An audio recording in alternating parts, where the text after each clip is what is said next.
Hi, I'm Maria Gurevich with Right Up Your Alley. This year, just like in all the previous years, quite a few of my students have gotten accepted into Canada's top business schools. And today I wanted to talk about a few books that I have read myself that are recommended on reading lists for business students and business people. I have read all of these books myself, and I have checked out several recommended reading lists by Stanford School of Business, Harvard School of Business, Warren Buffett's personal reading recommendations, and these books did make those lists, so I'm sharing them today for anyone who's interested in business schools, is currently in business schools, or anyone else interested in running a business or is currently running one. The first book I want to introduce is The Starbucks Experience. I just finished reading this book last night. The book is about 5 basic principles that Starbucks use to build their business. And it's quite a story because, as we know, Starbucks is very successful in an industry where there's a lot of competition, and they're offering a product that most people have in their homes anyways.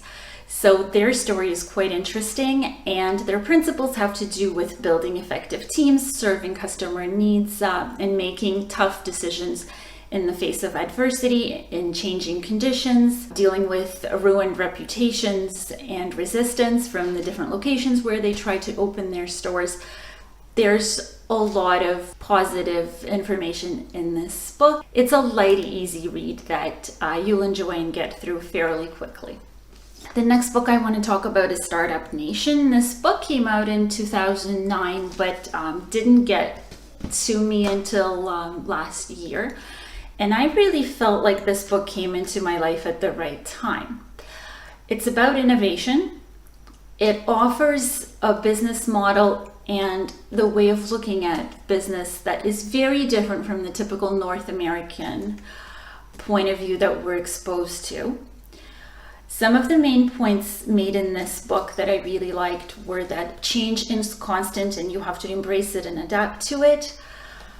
Don't be afraid to innovate. Make sure to have people from all walks of life on your team, value different experiences. The most attractive idea in this book for me was that businesses succeed when they're motivated by something other than money.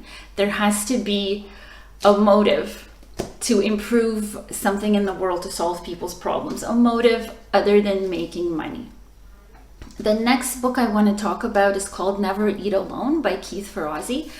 This book is about building your personal success through networking.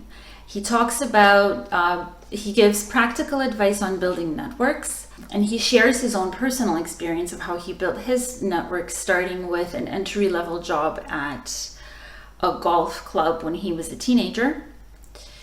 It's mostly about succeeding by being nice to other people, listening to their needs, and catering to their needs. He gives a lot of practical advice for how he himself built his wonderful networks. The next book I want to introduce is How to Win Friends and Influence People by Dale Carnegie. This book is over 70 years old and it's still at the top of Warren Buffett's recommended reading list. I remember my parents reading this book when I was a little girl, and I myself have read it twice. It's about empowering other people through your own behavior, not only in business, but in personal life as well, and making people feel good about doing the things that you need them to do.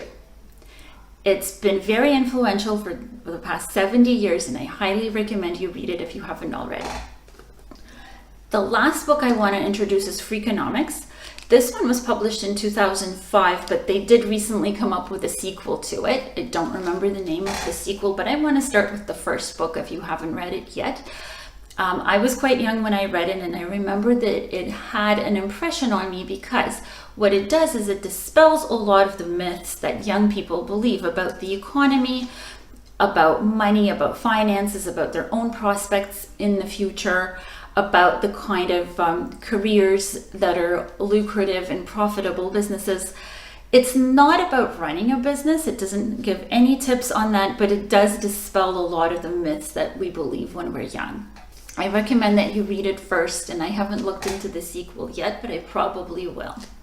Thank you for listening. I hope you have a chance to read at least one or two of these books.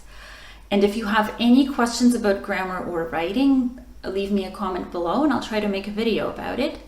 If you're looking for ways to improve your own writing, I look forward to seeing you in our writing classes at Right Up Your Alley.